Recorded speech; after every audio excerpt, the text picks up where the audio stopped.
வந்து அதே ஹேர் ஸ்டைல்ல அதே ஏன்னா இது ஃபுல்லா ஆக்ஷன் பேக்டா இருக்க போகுது. நம்ம ஏன் அதே ட்ரை பண்ணக்கூடாது அப்டின்னாங்க. வை நாட் அப்டின்ட்டு நான் வந்து கபாலில நிஜமாவே ஹேர் கட் பண்ணேன். இதுக்கு வந்து நாங்க வந்து விக் ட்ரை பண்ணோம். ஸோ கபாலில சொல்ற மாரி பயமா? எனக்கா? யோகிக்கேவா? அப்படின்னு சொல்லுவேன். ஸோ நெறைய பேர் அத வந்து இன்ஃபாக்ட் என்னன்னா, அந்த ஹேர் கட் பண்ணதுக்கப்புறம் மலேசியாலயும் சரி, நெறைய இடங்கள்ல முக்கியமா அந்த படம் வந்து மலேசியாவ பேஸ் பண்ணி இருந்ததால, அங்க நெறைய வரவேற்பு இருந்தது. ரஜினி சாரோட ஒரு பயங்கரமான கிரேஸ் ஃபேன் இருந்தாங்க.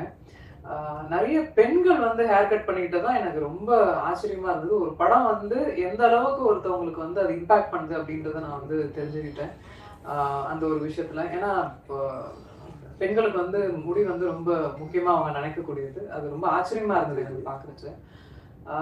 இப்போ எ எ